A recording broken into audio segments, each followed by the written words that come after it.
अच्छा, आपको पता होगा कि आइसोमेट्रिक ड्राइंग की कितनी डायरेक्शंस होती हैं? हाँ सर। कितनी होती हैं? 6। कौन कौन सी?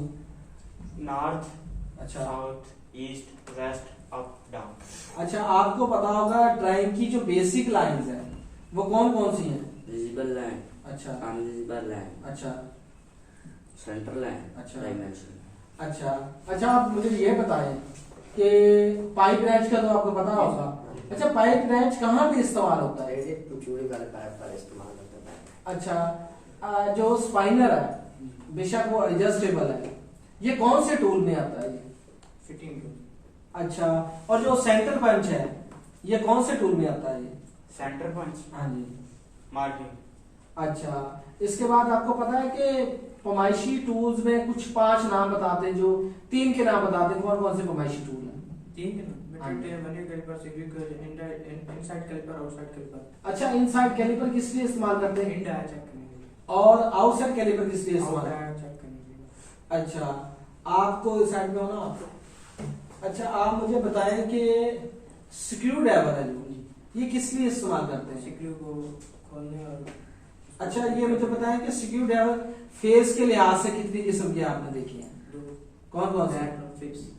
अच्छा, आप ऐसे करें क्लिप्स लेके आए। अच्छा, आप ऐसे करें, आपको स्ट्रेनर वाइस स्ट्रेनर का तो पता होगा, लेके आए आप। अच्छा, आपको नेकवेल फ्लंज का पता है? आप नेकवेल फ्लंज लेके आए। अच्छा, ये कौन सा फेस है? अच्छा, दूसरा कौन सा होता है? अच्छा अच्छा, आपको वर्नियर के बारे में तो पता होगा। पहले मुझे ये चीज बताएं कि ये क्या चीज है? Hole punch. अच्छा, ये किस लिए इस्तेमाल करते हैं? पहले तो नरम जगह पर इस्तेमाल किए जाते हैं। अच्छा, ये कौन सा फ्लंच है? नेक वाले। अच्छा, आपको कैसे पता चला कि ये नेकवेल फ्लंच है? सर, इसके ऊपर गर्दन बनी हुई रहती है। ये गर्दननुमा, यहाँ से हमें पता चलता है कि नेक बनी हुई है इसकी, ठीक है। अच्छा, ये फेस कौन सा फेस है? Rise face. और कौन सा फेस होता है? Back face. अच्छा, आप मुझे बताएं कि ये क्या है? बस्ट, अच्छा, अब आपने जब लगानी है तो लगाते हुए किस चीज का आपने ध्यान रखना है इसको फिटिंग करते हुए? सर इस चीज का ध्यान रखना है ये नीचे पहुंचे, अच्छा, उसके अलावा और सर सिमत या तीर को देखना चाहिए। एरो को देखना है, ठीक है। 2 चीजों का आपने ख्याल रखना है, एक तो ये कि ये नीचे को हमेशा होनी चाहिए, और दूसरा कि डायरेक्शन भी देखनी है, ऊपर डायरेक्शन बनी हुई है। अच्छा, आपको पता होगा कि आइसोमेट्रिक ड्राइंग की कितनी डायरेक्शंस होती हैं? हाँ सर। कितनी होती हैं? 6। कौन कौन सी? नॉर्थ, अच्छा south, east, west, up, down. अच्छा, आपको पता होगा ड्राइंग की जो बेसिक लाइंस हैं वो कौन कौन सी हैं? विजिबल लाइन, अच्छा अनविजिबल लाइन, अच्छा सेंटर लाइन, अच्छा। डायमेंशन। अच्छा, इसका अच्छा डायमेंशन लाइन से हमें क्या पता चलता है? सर वो जाब की प्रेस को जाए, और जो सेंटर लाइन है वो जाब या किसी भी दायरे के मरकज को जाए। सेंटर को वो सेंटर लाइन से हमें पता चलता है। और विजिबल लाइन से क्या पता चलता है?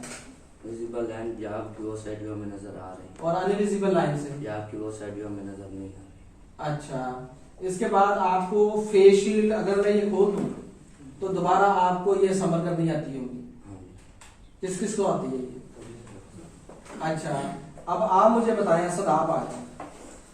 अच्छा, आप मुझे ये बताएं कि डाया बड़ा होता है कि रेडियस? डाया। अच्छा, अगर डाया है 400 मिलीमीटर तो सीएफ किस तरह मालूम करेंगे? Dia 400 millimetre. हाँ जी। उसे जरा 1400। अच्छा, अगर रेडियस है 400 मिलीमीटर तो हमने सीएफ मालूम करना है तो क्या करेंगे? 400 सर रेडियस। हाँ जी। इसका पहले सर डाया करेंगे, डाया कैसे होगा? 400 जरा 2 कर, अच्छा फिर सर डाया आ जाएगा 800, अच्छा डाया जरा 3 1400 का करेंगे सर। तो अच्छा सर का मास आ जाएगा। अगर 5 मीटर है डाया, उसका सीएफ लेना है तो पहले आप क्या करेंगे? पहले सर मीटर को मिलीमीटर में करेंगे। अच्छा, उसके बाद डाया जरा 3 1400। अच्छा, आपको आर्क लेंथ का फार्मूला आता है? क्या फार्मूला है? डाया जरा 3 1400 ना, तकसीम 360 जरा मतलब बढ़ेगी, मतलब जो डिग्री होगी उसके साथ। आप ऐसे करें, व्हाइट बोर्ड पे एक दायरा बनाए, वहां पे मुझे ना थोड़ा सा आर्क लेंथ और आर्क लेंथ के बारे में बताएं। अच्छा, इसके बाद आपको पता है ये क्या चीज है? Separate level. अच्छा, ये किस लिए इस्तेमाल होता है? सेपरेट लेवल 180 डिग्री वो सबने बनाया ना? सेपरेट लेवल से हम 180 डिग्री, 45 डिग्री और 90 डिग्री चेक कर सकते हैं। अच्छा, अब ये कौन सी डिग्री में? यहाँ 180 डिग्री। यहाँ पे 180 डिग्री। अच्छा, और यहाँ पे अगर मैं करूंगा तो फिर क्या होगा? 90 डिग्री। अच्छा, अब इसमें मुझे बताएं कि आर्क लेंथ आर्म लेंथ की एग्जांपल दे दें।